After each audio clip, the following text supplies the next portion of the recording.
നമസ്കാരം. മലയാളി വാർത്ത ഇൻസൈഡിലേക്ക് സ്വാഗതം. പിണറായി കാലത്ത് ഭരണം ഇരട്ടച്ചങ്കനായിരുന്നില്ല. CM ഓഫീസിന്റെ വളയം ഒരു കൂട്ടരുടെ കൈകളിലായിരുന്നു എന്നുള്ള വിവാദം ഉണ്ടായിരുന്നല്ലോ. അത് അക്ഷരാർത്ഥത്തിൽ ശരിയായിരുന്നു എന്ന് വേണം കരുതാൻ. കാരണം P ശശിയുടെയും KM എബ്രഹാമിന്റെയും ഒക്കെ കൈകളിലായിരുന്നു CM ഓഫീസ്. അതിന്റെ എല്ലാ വിവരങ്ങളുമാണ് ഇപ്പോൾ പുറത്തേക്ക് വന്നുകൊണ്ടിരിക്കുന്നത്. കിഫ്ബി CEO തലപ്പത്ത് കയറിയിരുന്ന് എബ്രഹാം കാണിച്ചു കൂട്ടിയതിന്റെ സകല ഫയലുകളും കണ്ട് ഞെട്ടിയിരിക്കുകയാണ് മുഖ്യമന്ത്രി VD സതീശൻ. എബ്രഹാം അച്ചായന്റെ വീട്ടുമുറ്റത്തേക്ക് താമസിയാതെ അന്വേഷണ സംഘം എത്തും. പിണറായി വിജയന്റെ വിശ്വസ്തനാണ് KM എബ്രഹാം. പൂട്ട് വീണാൽ പിണറായിയിലേക്കുള്ള താക്കോലാണ് സതീശന് കിട്ടുക. കിഫ്ബിയിൽ കയറിയിരുന്ന് എബ്രഹാം കൂട്ടത്തോടെ കുടുംബത്തോടെ കട്ടുമുടിച്ചു. പിണറായി സർക്കാർ കാലത്തെ പിൻവാതിൽ നിയമനങ്ങളുടെ ഫയലുകളും CMന്റെ മുന്നിൽ ഇപ്പോൾ എത്തിയിരിക്കുകയാണ്. ഇതിൽ കിഫ്ബിയുടെ ഫയൽ തുറന്നപ്പോൾ തന്നെ സതീശൻ വെള്ളം കുടിച്ചു തുടങ്ങി. കിഫ്ബിയെ കാണിച്ച് എബ്രഹാമിന്റെ മറവിൽ തഴച്ചു വളർന്ന സർവത്ര കുടുംബാധിപത്യത്തിന്റെ രേഖകൾ കണ്ട് ഇപ്പോൾ VD സതീശൻ അടിയന്തരമായി കൂടുതൽ ഫയലുകൾ വിളിപ്പിച്ചിരിക്കുകയാണ്. പൊതുജനങ്ങളുടെ നികുതിപ്പണം ഉപയോഗിച്ച് ഉന്നത ഉദ്യോഗസ്ഥരുടെ കുടുംബാംഗങ്ങൾക്ക് കോടികൾ ശമ്പളമായി തരംതിരിച്ചു നൽകി. കിഫ്ബിയെ കാണിച്ച് കേരളത്തെ കൊള്ളയടിച്ച സകലവന്മാരെയും പൂട്ടണം. അതിനുള്ള ആർജവം VD സതീശൻ സർക്കാരിനുണ്ടോ? അതാണ് ഇനി അറിയേണ്ടത്. കമിഴ്ന്നു വീണാൽ കാൽപ്പണം നക്കും. അതാണ് KM എബ്രഹാം. കിഫ്ബി പോലൊരു സ്ഥാപനത്തെ ഉള്ളം കൈയിലിട്ട് അമ്മാനമാടി കോടാനുകോടികളുടെ തട്ടിപ്പ് അയാളുടെ നേതൃത്വത്തിൽ നടന്നു എന്നാണ് വിവരങ്ങൾ. KM എബ്രഹാം ആരാണെന്നും പിണറായിക്ക് അയാൾ ആരാണെന്നും കേരളത്തിന് കൃത്യമായി അറിയാം. എങ്കിലും ഒന്നുകൂടി ചുരുക്കി പറയാം. പിണറായിയുടെ ഏറ്റവും വലിയ വിശ്വസ്തൻ. 2018 ചീഫ് സെക്രട്ടറി പദത്തിൽ നിന്ന് വിരമിച്ച ശേഷം ലക്ഷങ്ങൾ ശമ്പളവും ഒപ്പം പെൻഷനും വാങ്ങി പിണറായി സർക്കാരിൽ നിർണായക സ്വാധീനമുണ്ടായിരുന്ന ക്യാബിനറ്റ് റാങ്കുള്ള വ്യക്തിയായിരുന്നു KM എബ്രഹാം. ഓരോ വർഷവും ശമ്പള വർധനവും അതും 10% വീതം വർധന ലഭിക്കുന്ന കേരളത്തിലെ അപൂർവം ചിലരിൽ ഒരാൾ. 2016 ഓഗസ്റ്റ് 25-നാണ് KM എബ്രഹാം കിഫ്ബി CEO ആകുന്നത്. അന്നത്തെ പിണറായി മന്ത്രിസഭാ യോഗത്തിന്റെ തീരുമാനപ്രകാരം എബ്രഹാമിന് ധനകാര്യ അഡീഷണൽ ചീഫ് സെക്രട്ടറിയുടെ ചുമതലയോടൊപ്പം കിഫ്ബിയുടെ CEO ആയി കൂടി നിയമിക്കുകയായിരുന്നു. അതും എബ്രഹാമിനെതിരെ CBI അന്വേഷണം വന്ന ഘട്ടത്തിലായിരുന്നു ഈ നിയമനമെന്നുകൂടി ഓർക്കണം. CBI അന്വേഷണത്തിന് ഉത്തരവിട്ട കോടതിയുടെ കണ്ടെത്തലിൽ വിജിലൻസ് അന്വേഷണം ശരിയായി നടന്നിട്ടില്ല എന്ന് പ്രഥമ ദൃഷ്ട്യാ തെളിവുണ്ട് എന്നായിരുന്നു കണ്ടെത്തിയത്. പിണറായി വിജയന്റെ കാലത്തെ കാര്യമാണ് ഈ പറയുന്നത്. ഇങ്ങനെ അഴിമതി ആരോപണത്തിന്റെ നിഴലിൽ നിൽക്കുന്നയാളെ എങ്ങനെ കിഫ്ബി പോലെ റേറ്റിംഗ് ഏജൻസികളുടെ കരുണയിൽ നിലനിൽക്കുന്ന സ്ഥാപനത്തിന്റെ തലപ്പത്തിരുത്തും എന്ന ചോദ്യം ഉയർന്നിട്ടും കൂടെയുള്ളവർ എതിർത്തിട്ടും പിണറായിയുടെ നിർബന്ധപ്രകാരമായിരുന്നു എബ്രഹാമിന്റെ നിയമനം. പിന്നെ കിഫ്ബി അഴിമതിയുടെ കൂത്തരങ്ങായി മാറുന്ന കാഴ്ചയാണ് ഉണ്ടായത്. എന്നാൽ ഇപ്പോൾ KM എബ്രഹാമിനെ അടപടലം തൂക്കുന്ന നടപടിയിലേക്ക് സതീശൻ കടക്കുന്നു. ഇത് വെറും രാഷ്ട്രീയ കളിയല്ല. അഴിമതിക്കാരനെ പൂട്ടാനുള്ള സതീശന്റെ ഉറച്ച തീരുമാനമാണെങ്കിൽ എബ്രഹാം അകത്താകും ഉറപ്പ്.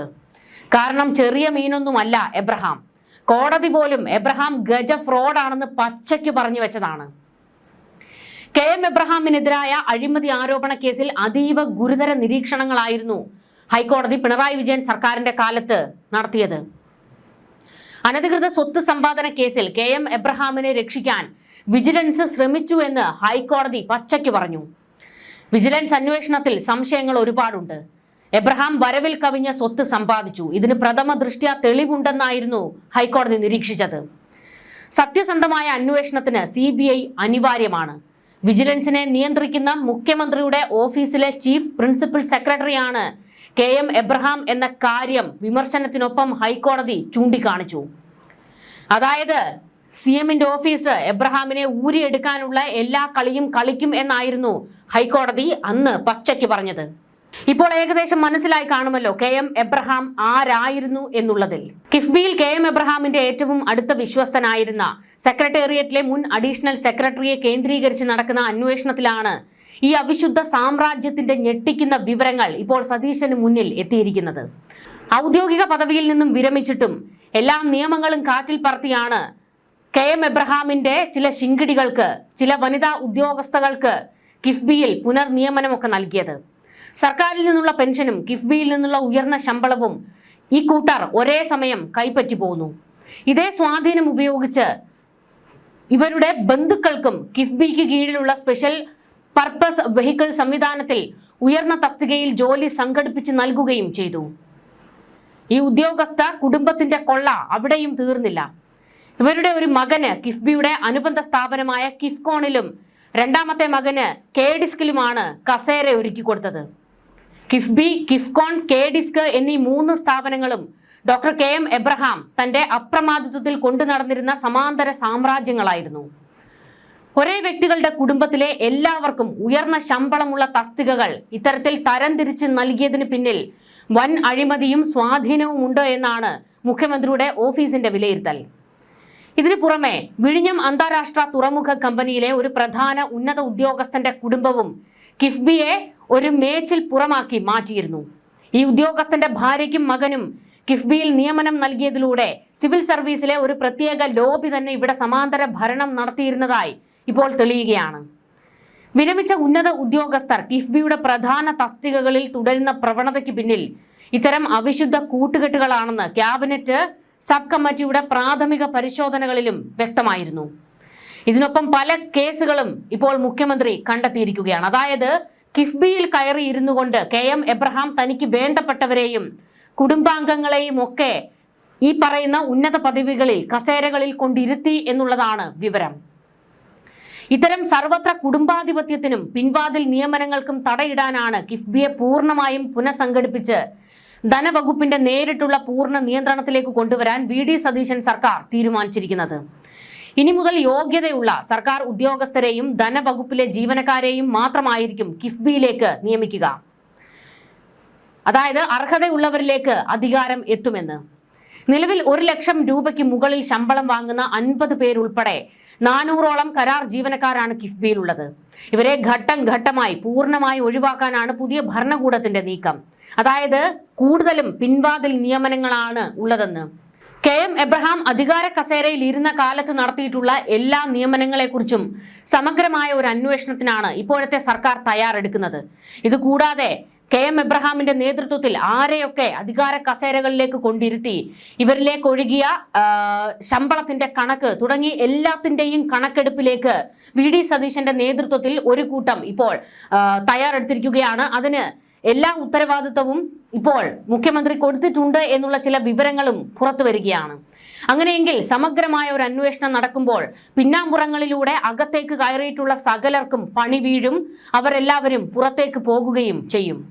കിഫ്ബിയിൽ മാത്രമല്ല ബന്ധപ്പെട്ട മറ്റ് സ്ഥാപനങ്ങളിലും ഇത്തരത്തിൽ വലിയ ഒരു അവിശുദ്ധ കൂട്ടുകെട്ട് തന്നെ ഉണ്ട് എന്നാണ് സൂചന.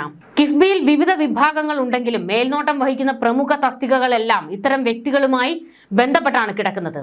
ഇതിനെല്ലാം തടയിടാനാണ് പുതിയ പുനഃസംഘടനയിലൂടെ ലക്ഷ്യമിടുന്നത്.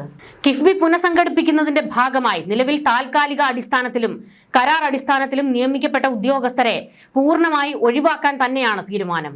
നിലവിലുള്ള ധനവകുപ്പിന്റെ ജീവനക്കാരെയും കൃത്യമായ യോഗ്യതയുള്ള സർക്കാർ ഉദ്യോഗസ്ഥരെയും മാത്രമായിരിക്കും ഇനി കിഫ്ബിയിലേക്ക് നിയമിക്കുക എന്നുള്ള വിവരവും കൂടി പുറത്തേക്ക് വന്നതോടെ പിണറായിയുടെ ഒത്താശയിലും KM എബ്രഹാമിന്റെ ഒത്താശയിലുമൊക്കെ കിഫ്ബിയിലേക്കും മറ്റ് സ്ഥാപനങ്ങളിലേക്കും അതായത് കെഡിസ്കിലേക്കുമൊക്കെ കയറി കൂടിയവർക്ക് നെഞ്ചടിപ്പ് തുടങ്ങിയിരിക്കുകയാണ്. പുറത്തേക്ക് പോകേണ്ടി വരും എന്നുള്ള ഭയമാണ് അവരെ വേട്ടയാടുന്നത്. കിഫ്ബിയിലെ അനാവശ്യ തസ്തികകളും ധൂർത്തും ഇതിലൂടെ വലിയൊരു പരിധിവരെ കുറയ്ക്കാൻ സാധിക്കുമെന്നാണ് VD സതീശൻ കണക്ക് കൂട്ടുന്നത്. നിലവിൽ 400ഓളം ജീവനക്കാർ കരാർ അടിസ്ഥാനത്തിൽ കിഫ്ബിയിലുണ്ട്. ഇതിൽ 50-ൽ കൂടുതൽ പേർ 1 ലക്ഷം രൂപയ്ക്ക് മുകളിൽ ശമ്പളം വാങ്ങുന്ന തസ്തികയിലുള്ളവരാണ്. അതായത് ഉയർന്ന തസ്തികയിലേക്ക് കയറിയിരിക്കുന്നവർ. ഇവർക്കൊക്കെ ഈ 1 ലക്ഷം രൂപ ശമ്പളം വാങ്ങാനുള്ള യോഗ്യത ഉണ്ടോ എന്നുള്ളതാണ് ഈ സർക്കാർ അന്വേഷിക്കുന്നത്. ഇവരെല്ലാം ഇപ്പോൾ ചെയ്യുന്ന ജോലിയും അവരുടെ നിയമന രീതിയും വിശദമായി പരിശോധിക്കും എന്നാണ് സർക്കാർ പറയുന്നത്. നിലവിൽ മുഖ്യമന്ത്രിയുടെ പ്രത്യേക താൽപര്യപ്രകാരം മുൻ ചീഫ് സെക്രട്ടറിയും കിഫ്ബി സിഇഒയുമായിരുന്ന എബ്രഹാമിന്റെ വിശ്വസ്തരായി ഇവിടെ തുടരുന്നവരും ഇപ്പോൾ നിരീക്ഷണത്തിലാണ്. കഴിഞ്ഞ സർക്കാരിന്റെ കാലത്ത് കിഫ്ബിയുടെ വൈസ് ചെയർമാൻ പദവി വഹിച്ചിരുന്ന എബ്രഹാം ഉൾപ്പെടെയുള്ളവരുടെ കാലത്താണ് ഇത്തരം നിയമനങ്ങളും സാമ്പത്തിക ബാധ്യതകളും ഏറ്റവും കൂടുതൽ നടന്നിട്ടുള്ളത് എന്നാണ് വിവരങ്ങൾ. VD സതീശൻ സർക്കാർ അധികാരമേറ്റതോടെ കിഫ്ബിയുടെ അഴിമതികൾ പുറത്തു കൊണ്ടുവരും എന്ന് പ്രഖ്യാപിച്ചിരുന്നു. ഇതിന്റെ തുടർച്ചയാണ് ഈ വലിയ അഴിച്ചുപണി. പുതിയ മാറ്റങ്ങളോടെ കിഫ്ബി എന്ന വികസന ബോർഡ് കൂടുതൽ സുതാര്യവും ജനകീയമാകുമെന്നാണ് UDF നേതൃത്വം വ്യക്തമാക്കുന്നത്. ഇതിനിടെ മറ്റു ചില പ്രധാനപ്പെട്ട നീക്കങ്ങളും സർക്കാരിന്റെ നേതൃത്വത്തിൽ നടക്കുന്നുണ്ട്. അതായത് കിഫ്ബിയെ ചൊല്ലി കേന്ദ്ര സർക്കാരുമായും CAGയുമായുള്ള ഏറ്റുമുട്ടൽ അവസാനിപ്പിക്കാൻ സർക്കാർ ആലോചിക്കുന്നത്. കേന്ദ്രവും CAGയും ആവശ്യപ്പെട്ടതുപോലെ കിഫ്ബി ചെലവ് ബഡ്ജറ്റിന്റെ ഭാഗമാകും. ഇതുവരെ കിഫ്ബി ഒരു സ്വതന്ത്ര സാമ്രാജ്യം എന്ന നിലയിൽ ആരുടെയും നിയന്ത്രണമില്ലാതെയാണ് പ്രവർത്തിച്ചത്. അത് മാറ്റി സർക്കാരിന്റെ പൂർണ്ണമായ നിയന്ത്രണം കൊണ്ടുവരും എന്നാണ് വിവരങ്ങൾ. വരുമാനമില്ലാത്ത നിർമ്മാണ പദ്ധതികൾ ഏറ്റെടുക്കില്ല. ടോൾ പിരിക്കാൻ കഴിയുന്ന റോഡും പാലവും വരുമാനം ലഭിക്കുന്ന കെട്ടിടങ്ങൾ തുടങ്ങിയവ നിർമ്മിക്കാൻ അനുവാദം നൽകും. കഴിഞ്ഞ ദിവസം മുഖ്യമന്ത്രിയുടെ സാന്നിധ്യത്തിൽ ചേർന്ന കിഫ്ബി ബോർഡ് യോഗത്തിൽ വരുമാന വർധന ഉണ്ടാകുന്ന തരത്തിലേക്ക് കിഫ്ബിയെ അടിമുടി പരിഷ്കരിക്കാനുള്ള മാർഗങ്ങൾ തയ്യാറാക്കാൻ നിർദ്ദേശിച്ചിരുന്നു. കിഫ്ബിയുടെ ഇതുവരെയുള്ള പ്രവർത്തനങ്ങൾ പൂർണ്ണമായും ഓഡിറ്റ് ചെയ്യും. ഭാവിയിൽ ഉണ്ടാകാനിടയുള്ള ബാധ്യതകൾ പൂർണ്ണമായും നിർണ്ണയിക്കും. സംസ്ഥാനത്തിന്റെ കടമെടുപ്പ് പരിധി വെട്ടിക്കുറയ്ക്കാൻ ഇടയാക്കുന്ന തരത്തിലുള്ള കിഫ്ബിയുടെ ധനസമാഹരണത്തോട് UDF സർക്കാരിന് യോജിപ്പില്ല. കിഫ്ബി പ്രവർത്തനം എങ്ങനെ മാറ്റണം എന്ന് വിദഗ്ധ സമിതി പഠിക്കും. കിഫ്ബിയെ സംബന്ധിച്ച് പ്രത്യേക ധവളപത്രം തയ്യാറാക്കും. ഇതും സംസ്ഥാനത്തിന്റെ ധനസ്ഥിതി സംബന്ധിച്ച് ധവളപത്രം തയ്യാറാക്കുന്ന സമിതി പരിശോധിക്കാനാണ് സാധ്യത. അടുത്ത 5 വർഷം 16,600 കോടിയാണ് കിഫ്ബി കടം തിരിച്ചടക്കേണ്ടത്. കിഫ്ബി പണം LDF സർക്കാരിന്റെ പരസ്യത്തിന് ഉപയോഗിച്ചതിനെതിരെ കടുത്ത വിമർശനം UDF ഉയർത്തിയിരുന്നു. ജീവനക്കാർക്ക് വൻ തുക അലവൻസ് നൽകുന്നു എന്നായിരുന്നു UDF സർക്കാർ വിലയിരുത്തൽ.